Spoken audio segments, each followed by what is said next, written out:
Hi, everyone. Welcome to the GlobalGAP Harmonized Produce Safety Standard webinar discussion. My name is Rebecca Anderson. I work for GlobalGAP North America, Inc. We're here on behalf of Perry Johnson, registrars, who's so graciously hosting us to talk about the HPSS. So thank you, everyone, for joining, and I hope to have your attention for about 45 minutes, and then I'll give you ample time for questions as we go through the presentation. So my name is Rebecca Anderson, and I apologize that you can't see me right now. I've been having internet difficulties, as goes with these things. But I come to you from California. I've been with GlobalGAP for about 3 years. Prior to that, I also worked for certification bodies as well, so I understand very well what Perry Johnson and some of the auditors have gone through. Prior to working for a certification body, I had also been in ag production myself in a couple of different roles, one on an organic farm of fruits and vegetables, as well as in orchard production. I've also done random projects through dairy husbandry and poultry management, so all over the agricultural sector on the farm side as well. So different breadth of experience. So when I talk to you about these standards, I also try to come at it from a perspective of what can we practically achieve on the farm, because I know that what it takes to implement it, and also from a certification body level, what does it take to audit towards it, and are those things practical and auditable? So hopefully that gives you a little bit of background about me. Today in this presentation, I would like to talk to you specifically about HPSS, but before we do that, I want to give a brief overview of GlobalGAP, who we are. Some of you may be familiar or not. Then we'll go into the HPSS overview, and then a little bit about HPSS content. So what are we going to talk about today? Quickly, GlobalGAP is a private sector body. What this means is that we are a voluntary standard for good agricultural practices. That means you have multiple choices, or producers have multiple choices of what they can choose in terms of good agriculture practices compliance. We do have a few competitors as well. We also operate in good manufacturing practices for post-harvest, up to the point of pre-process. Anything past pre-processed, such as slicing or dicing, would be outside of our scope. So we just cover whole agricultural commodities, and we cover up to something like 600 commodities, from fruits and vegetables to tea to livestock as well. So good ag practices and GMPs for all of those scopes of coverage. Our intent is to reassure consumers about how the product was produced. So we don't really say that if you eat this GlobalGAP food, then the food is safe. It's more about, you know, as a consumer, that this food came from a farmer who has safe production practices to the best of their extent. We do have worldwide coverage. We are in over 135 countries. We have over 200,000 certified producers, so we are the largest GAP standard auditing body.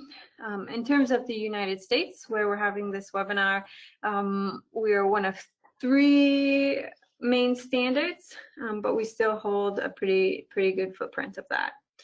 Our standards cover food safety. They cover traceability as well, which is becoming one of the most important aspects, is trying to get to the point of where does our food come from. If there's an outbreak, how do we trace it back to the responsible persons? So traceability is covered. In our standards, our main standards for integrated farm assurance, we cover workers' health, welfare, and safety. We'll see about how that relates to Harmonized Produce Safety Standard today. We also cover environment. I prefer to call this natural resources management. This is like tracking fuel use and things like that. And then in our standards for livestock and aquaculture, we also cover animal welfare. So, but again, I want to point out, you know, we're talking about the Harmonized Produce Safety Standard today, which is a food safety only standard, and how that came to be, and how it's a little bit different than what we're normally discussing. So a little bit more, GlobalGAP is a membership-driven organization. We are made up of retailers, certification bodies, associate members like farming inputs, as well as producers. Our GlobalGAP board is actually half retailers, half producers. So any decision we make, any standard that we put out into the industry, it goes through the GlobalGAP board. So these are the users of the standards, both on the farming level and on the receiving product level, right? So we make sure that they make sense to both parties. We also run our standards through technical committees who are also members. All the standards in terms of fruits and vegetables, which we're talking about today, run through the Crops Technical Committee, which we just had elections for. So we'll have a new technical committee pretty soon. We have one for aquaculture, livestock. GRASP is our GlobalGAP risk assessment for social practices. So there's a separate team for that. And then systems means systems and rules. These are the governing practices, such as what are the requirements for auditors and auditing bodies? What are the requirements for producers to sign up?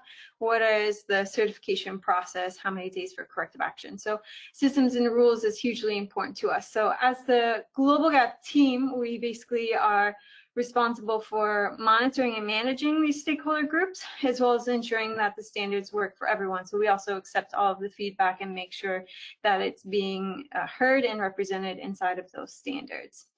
So I think it's hugely important for us to recognize that we are this membership-driven organization. Quickly, I want to point out that we also have what's called a National Technical Working Group. Here in the US, we have a stakeholder group which is not limited to members, but it is mostly made up of them. However, you know, there's sometimes you want to be involved without 100% committing to membership. But these people are responsible for writing any interpretation guidelines or proposals that get accepted and adopted into this Crops Technical Committee. So the way that it works is the standards may be a little generic and say something like prevailing regulation. And then sometimes it's a little bit hard to determine what that means or too flexible. So the National Technical Working Group will decide what exactly that means or where is the resource to find how that works. For us in the US, it may be even more challenging because there may be different regulations per state, but we do provide those resources in those interpretation guidelines. This is also helpful for auditors as well. Those guidelines sometimes become minimum mandatory report writing requirements. So it's in the industry's best interest to participate in these working groups, and they can sort of dictate what happens inside of those audit reports and inside of those audits. So we allow everyone to be a part of the process, which I think makes GlobalGAP a little bit different than other standards. There are other committees to be involved in, but I think the NTWG is one of the more important ones I wanted to talk about today. In terms of GlobalGAP, we have more than 2,000 trained inspectors and auditors. We have 160 certification bodies. Perry Johnson is one of our premier certification bodies, especially in the US. All of the auditors that we have, including at Perry Johnson, have these minimum auditor inspector qualifications, including formal training and education. So this means some sort of degree related to crops, could be food science or nutrition, could be biology, but with specific ag experience in terms of integrated pest management, hygiene, food hygiene, things like that. So all of those classes are taken into consideration. Working sector experience, so those auditors that come onto the farm, they need to have at least some farming background before they can tell producers what to do, which I very much appreciate. And then there's ongoing training requirements and calibration. I think something that we're striving to do is to reduce that auditor variance. Of course, auditors are human, and there's different ways of interpreting things, but we want to make sure that it's a fair and consistent audit no matter which auditor comes onto the farm. So we do that by making sure that the certification bodies are trained and that they have training programs in place themselves.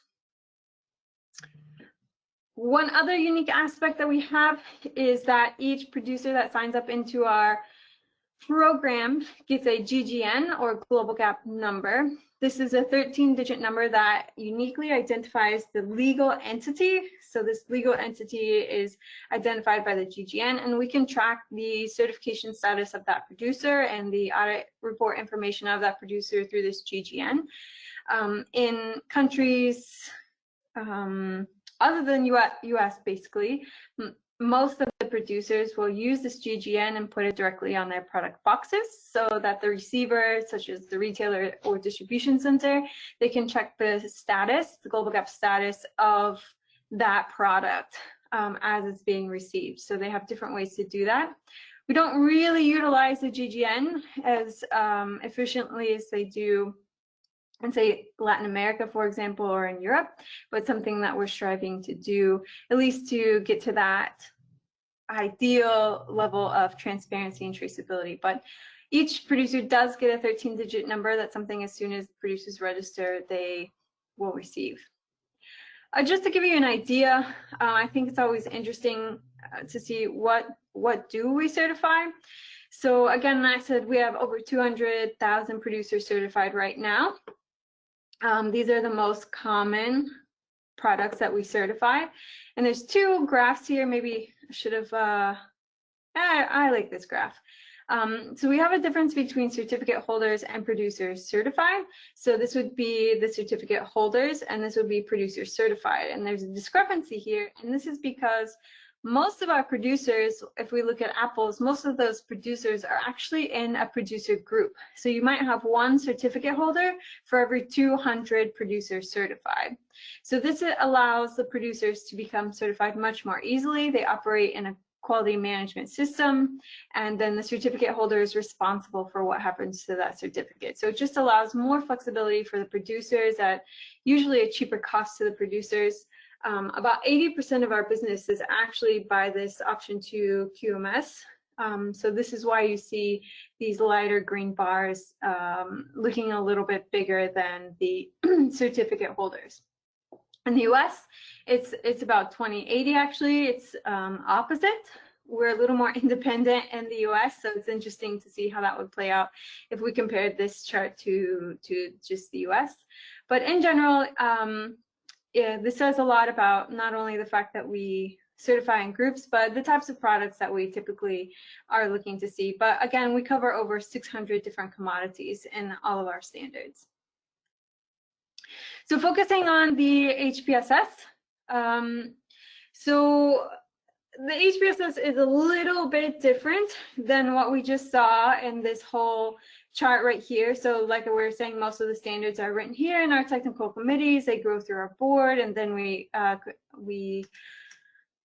publish them. However, the HPSS was actually built in the United States.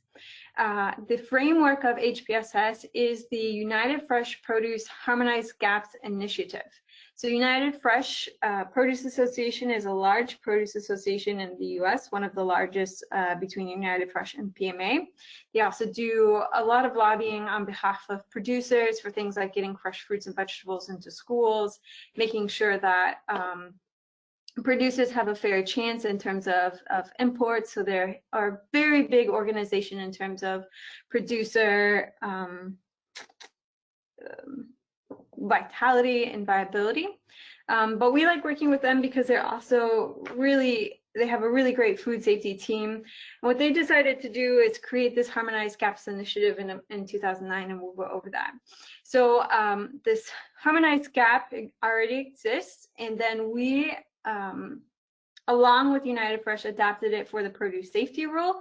So in 2016, there was an update, and we've also adapted it for GFSI, our Global Food Safety Initiative. So this HPSS includes the United Fresh Harmonized CAP, plus produce safety rule, and GFSI requirements. One of the reasons that we did that is because we had continuous requests for a food safety only standard. As I mentioned, the IFA, or Integrated Farm Assurance, is mostly food safety, but it also has those social and environmental issues. And we thought that that might be an obstacle to certification if we included all of those things.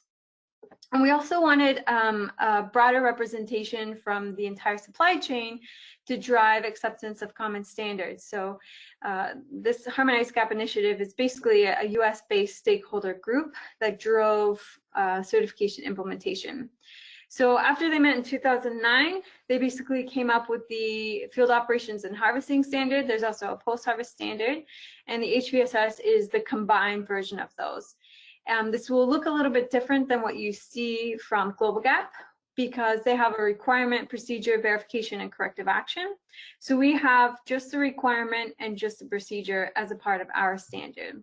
The verification and corrective action are more auditor and producer templates or guidelines.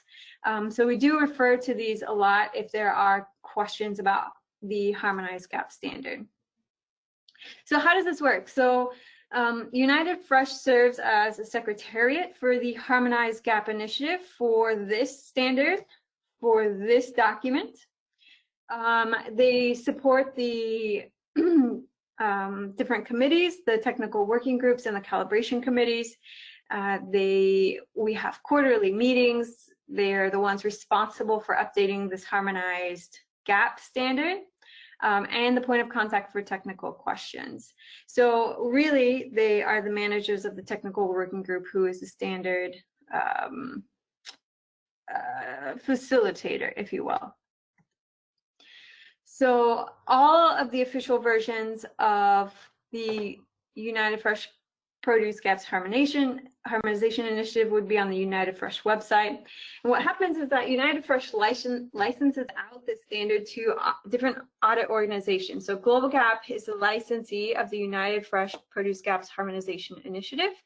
We use the standards verbatim. It says no changes in wording are permitted. However, there is some flexibility to allow for GFSI benchmarking. There are some things that we would have to add in, like I don't know, pesticide records, for example, are more specificity. So those things are added ad hoc with a permission basis. So we license it out. We license it out through certification bodies such as Perry Johnson as well. So Perry Johnson actually works through us to get the harmonized standard from the benchmarking point of view. I realize I should have a map for this. And then we do that on a 3-year basis. If there's questions regarding interpretation, those are sent to a calibration committee. So that's any licensee of the standard. So it could be GlobalGAP, it could be USDA, it could be, there are a few certification bodies that work with United Fresh directly and with GlobalGAP, so they license it in 2 places, one for a non-GFSI benchmarking and one through GlobalGAP for GFSI benchmarking. But all those people meet about quarterly to discuss any interpretation. So an example would be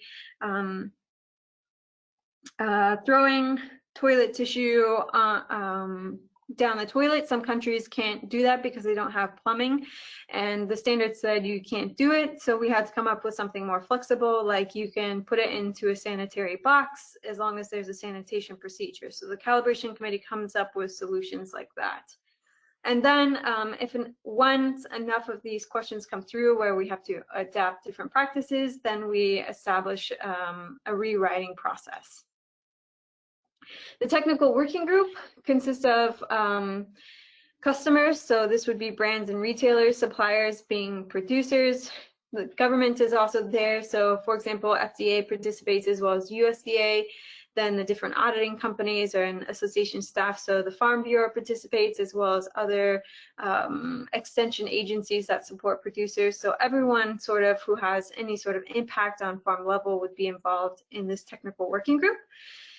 Of course, it has different operational sizes, small farms, big farms. I think one of the things that makes the Harmonized a better standard compared to others is that it really allows the flexibility for smaller farms, like the 1- and 2-person operations, where why would we have a written policy for something that only 2 of us really work on? So I think it allows more flexibility for that.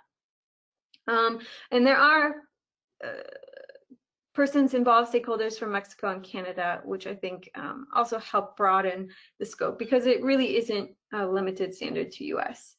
And then also the technical working group ensures that the standards meet GFSI guidance to the extent practical. There are some things that the stakeholders think shouldn't should not belong in food safety. So there's an open discussion about food defense, for example, where some things make sense for farm level, like site management and evaluation of workers, but not all things in terms of food fraud and food defense make sense on a farm level.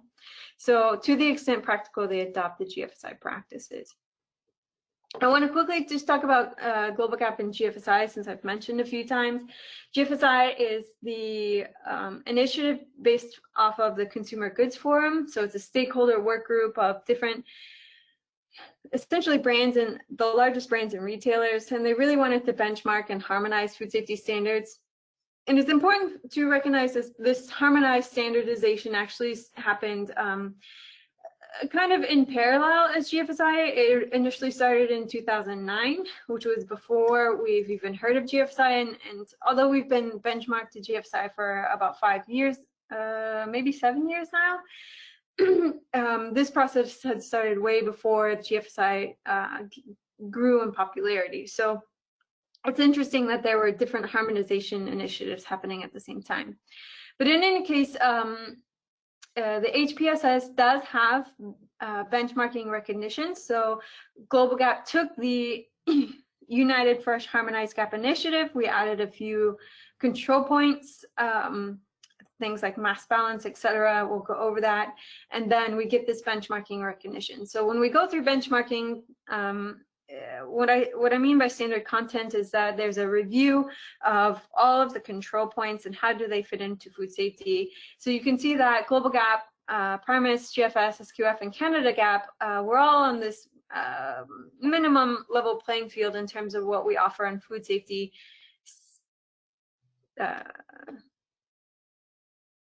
Food safety content.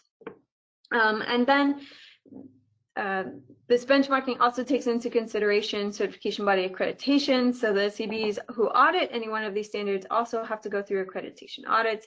And then there's also auditor training and calibration requirements. There's another aspect of GFSI, which is called technical equivalence. So this is basically any government-owned or operated standard where the government, such as USDA, can take the standard content and then they get the reviewed and then they get technical equivalence. So you can see that they only are reviewed for the standard content. They do not get reviewed for the certificate for the accreditation. Is my understanding that government entities cannot be accredited. That's my understanding. Don't quote me on that on this webinar. But the other part of it is it doesn't have any oversight over auditor training and calibration. And that's not to say that these auditors don't have training and calibration, because they obviously do. It's just they don't have the oversight or scrutiny that the recognition goes through in order to determine that. So it's just the standard content.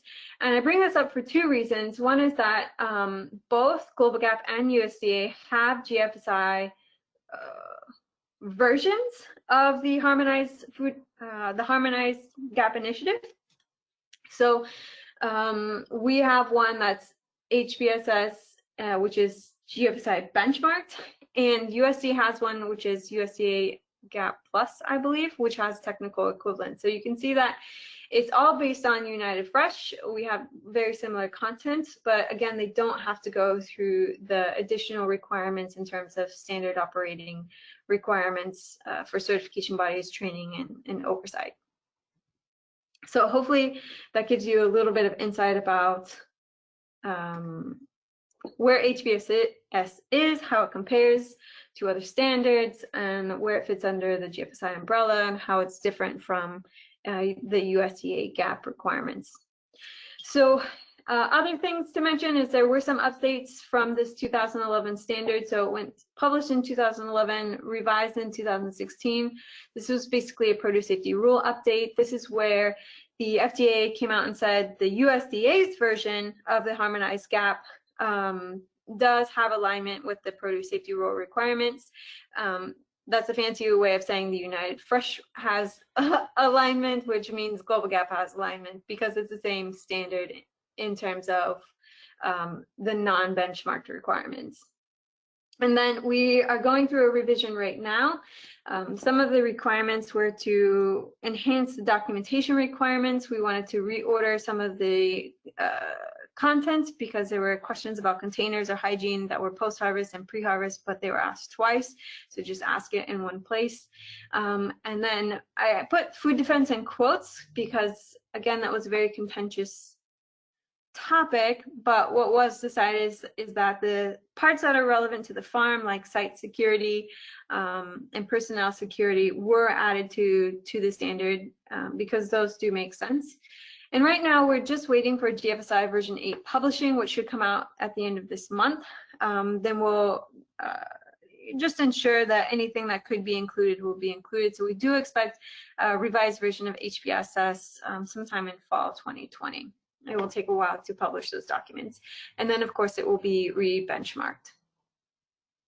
So I know that some of the people with Perry Johnson were also producers that were certified to the produce safety standard, or what we call PSS. So the acronyms get really confusing because we have HPSS versus BSS, and why aren't they just the same thing? I totally understand. So just some differences here. So the first one is, hopefully it's clear now that the standard content for HPSS comes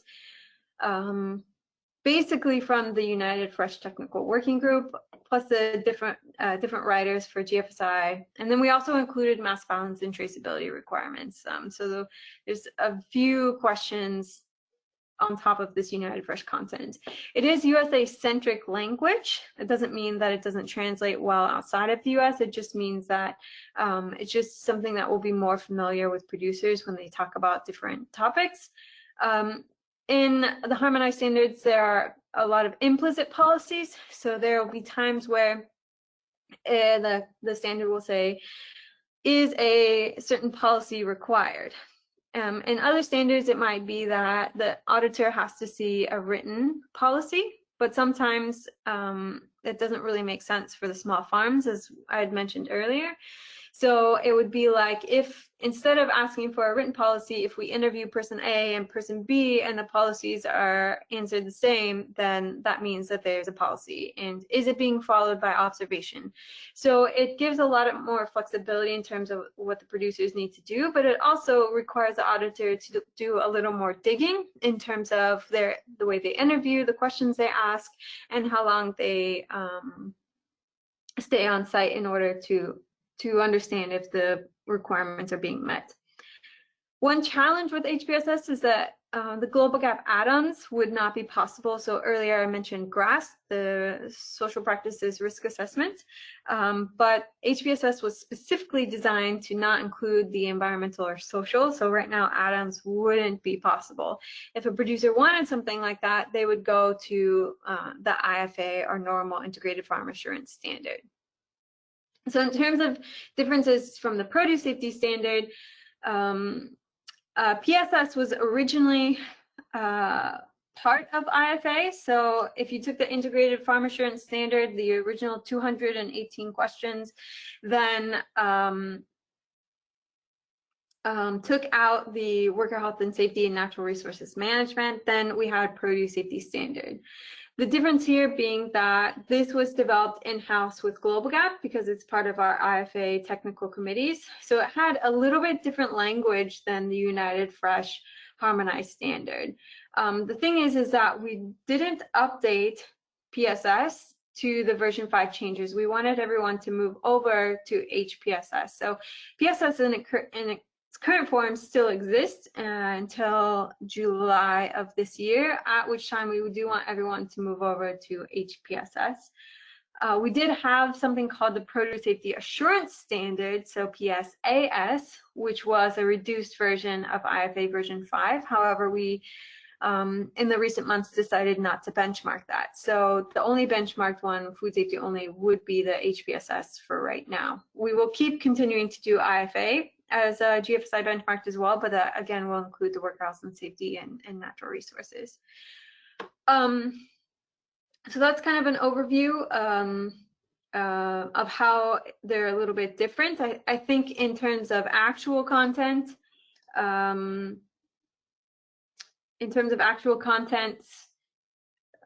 and what they're requiring from food safety is extremely similar. So the same requirements for site management, same requirements for hygiene, same requirements for cleaning and sanitation. It's just the approach that's really different, and it's the language that's used that might be a little more absorbable from producers in the Harmonized Produce Safety Standard. And this idea of implicit policies versus written documents. One thing that I think is noticeably different as well is that HPSS is really focused on what we call a food safety plan. And this would be the overarching management system for the farm and the referral documents, the basic set of policies and standard operating procedures and written instructions. Versus when you look at IFA, IFA and PSS really break down the food safety plan into certain sections. So not only did you have the off-farm crop space, fruits and vegetables, but you had a risk assessment for the site. You had a risk assessment for organic fertilizer. You had a risk assessment for water. So there were different risk assessments throughout the produce safety standard. And basically, HPSS lumps that all into one giant risk assessment for the farm and one giant plan for operating your food safety system. So that's also a different approach as well. Some people might find it a little bit harder to conceptualize what a risk assessment should look like if it's not, you know, step 1, step 2, step 3. But it does make sense in the end, and the content, if one person was going from PSS to HPSS, the content would not really change that much. So in terms of HPSS, like I said, it is the focus on safety, food safety. There's 175 different control points. There's a large chunk on the food safety management system. So this would be senior management commitment and document review, things like that. Food safety and hygiene, this includes not only worker health and safety, including worker hygiene, but also equipment and cleaning and sanitation.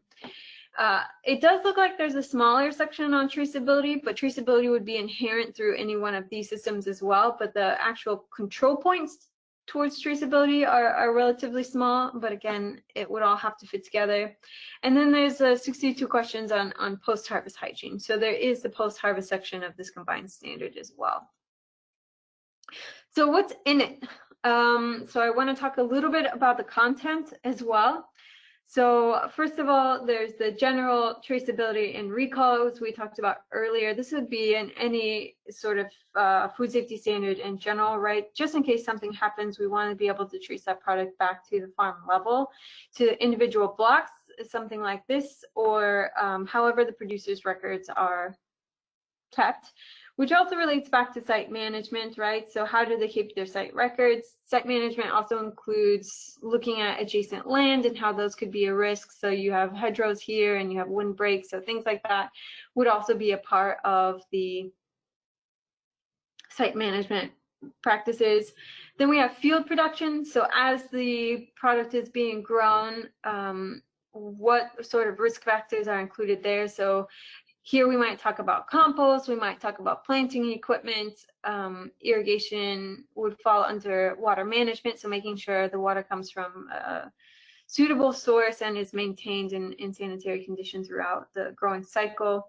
And then we have product handling and storage. So after the product is harvested, or even as it's being grown, it's stored in a way to prevent cross-contamination, because that's really what we're trying to do with any of these food safety standards at farm level, is just prevent cross-contamination to the extent possible. In terms of specific food safety considerations, these will probably all look familiar. So first of all, we have worker hygiene training and access to restrooms. I think it's really interesting, and what I've noticed as I talk to producers is as they implement food safety practices, specifically for the product, what happens is their workers take those hygiene practices home.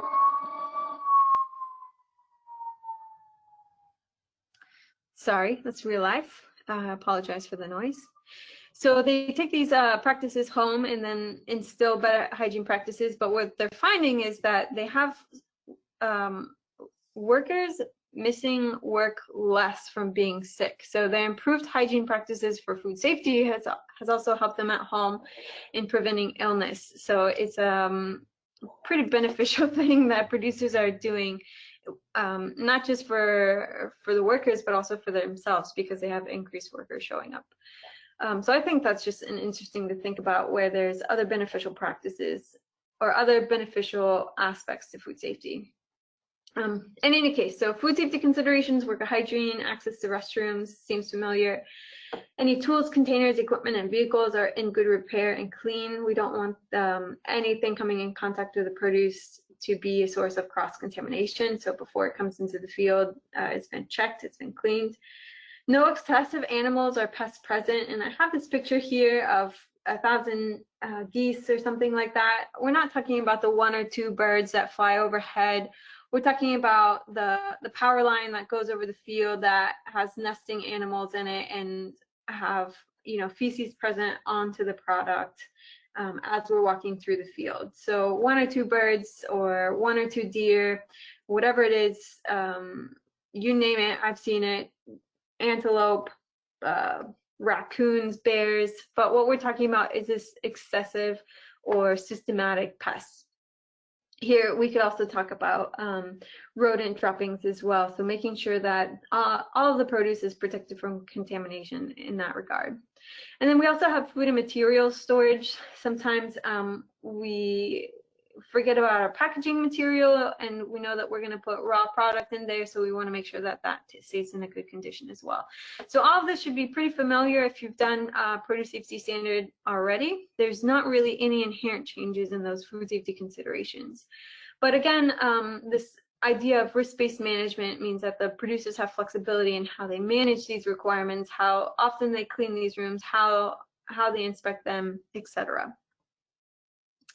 There's some other considerations for the HPSS that we added to satisfy GlobalGAP and also to satisfy GFSI. One of those is having a complaints program. The idea of complaints program is to, if you can figure out what you've done wrong or what people are unhappy with, then you have ways to systematically improve. So the entire idea behind a complaints program is for continual improvement. So that was added. Food defense and food fraud was added. GlobalGAP status and logo use. So we talk about how producers shouldn't use this GlobalGAP logo, but they can use this GGN. So it's very common and popular to see the GGN of the farmer or packer on an actual product in other countries outside of the US. And I put this picture here with traceability codes on products as kind of a joke, but the idea being that we want to be able to trace back the product to the individual unit, like a clamshell or a bag, something like that.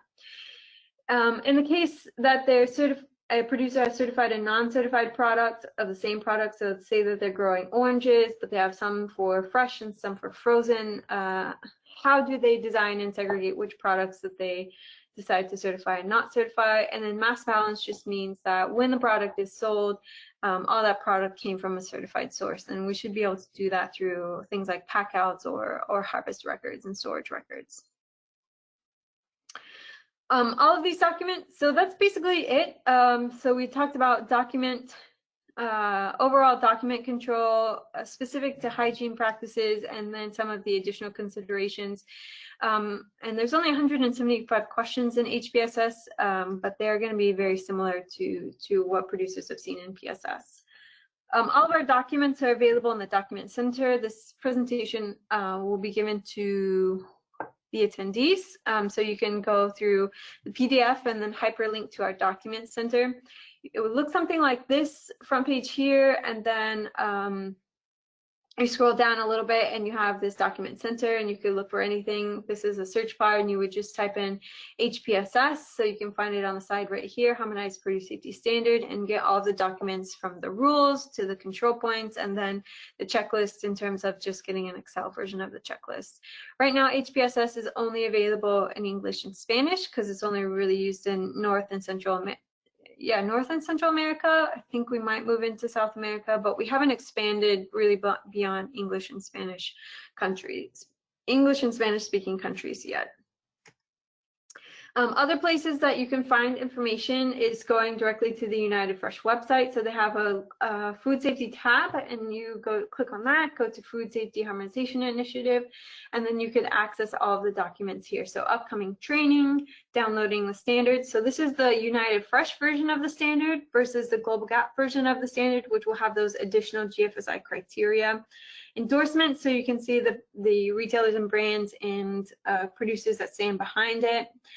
Audit organizations using the standard, and then harmonized standard FAQs. There's more documents available here. There's also commodity specific guidelines.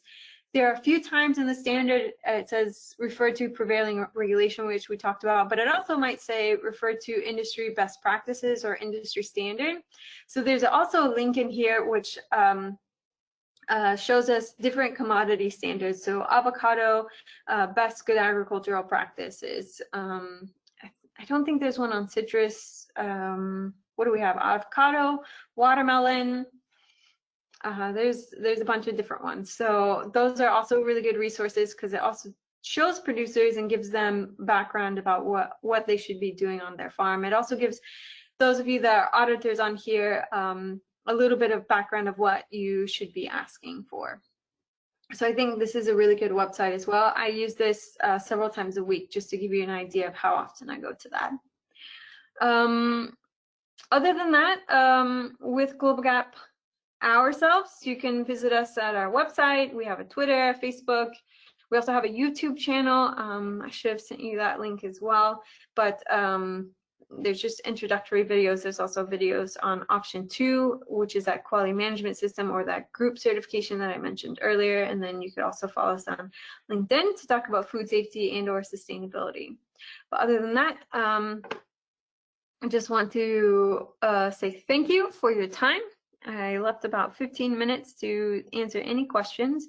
But I hope that you at least have a background understanding of what the Harmonized Produce Safety Standard is, how it relates to HPSS, and then what is inside of the HPSS standard or Harmonized Produce Safety Standard. So at that point, at this point, I mean, I think that I'll open it up for any questions.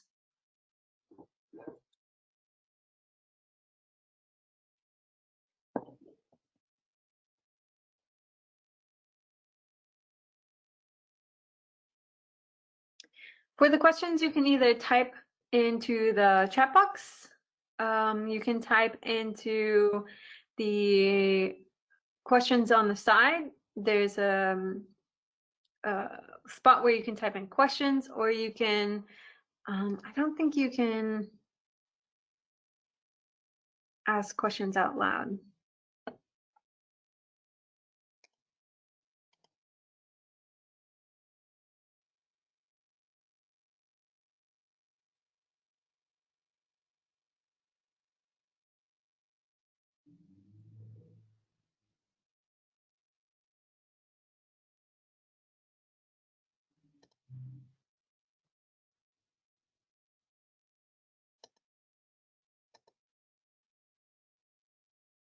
Okay.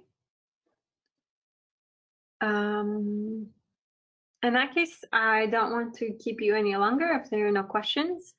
At any time, you could email us at standard_support@globalgap.org, and that email usually comes to me anyways, or you can email me at Rebecca, rebecca.anderson@globalgap.org, or you can contact Perry Johnson directly, and they can filter questions for you to us.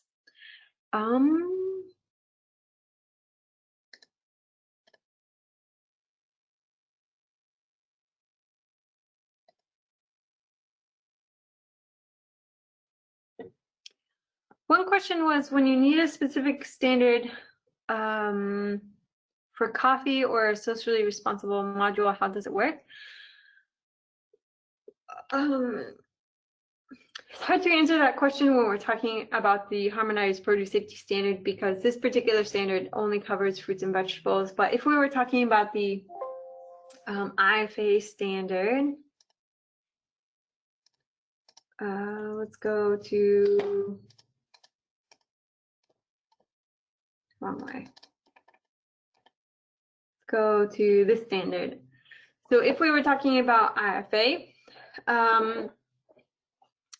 so a producer would let their certification body know which commodity that they're certifying. So say it's coffee, something like this, then the certifier would make sure that they can audit that. They would sign up for certain subscopes if that's applicable. So say, for example, so we have different subscopes. We have fruits and vegetables, we have tea, we have hops, and we have combinable crops, and I think flowers and ornamentals. So the certification body would just make sure that they're signed up for that right scope, and the producer would basically more or less be shown that this is the one that you would need to sign up for. The certification body would handle that.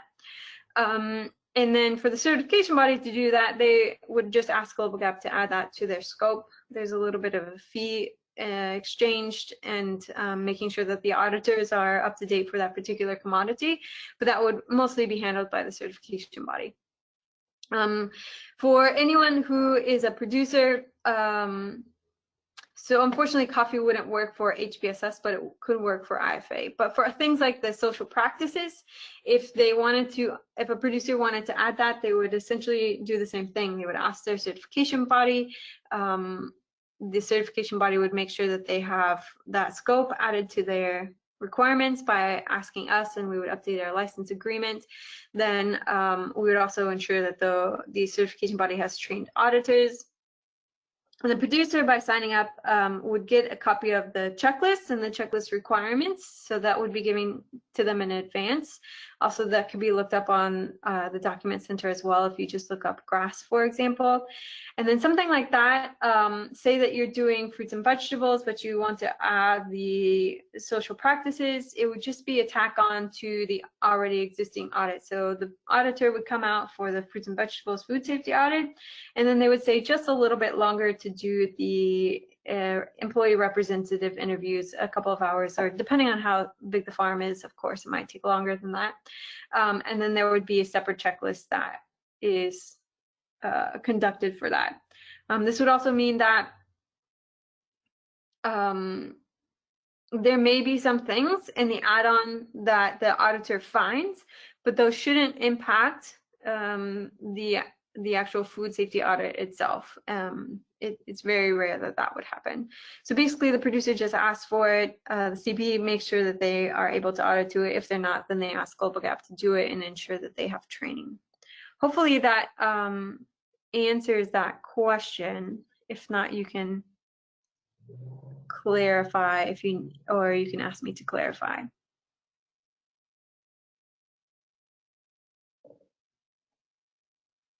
Great.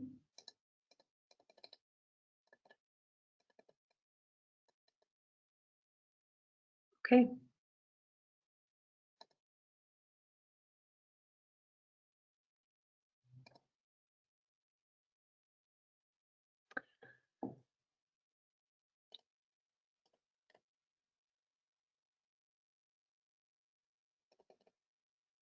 With that, then, I think I'm going to go ahead and end the presentation.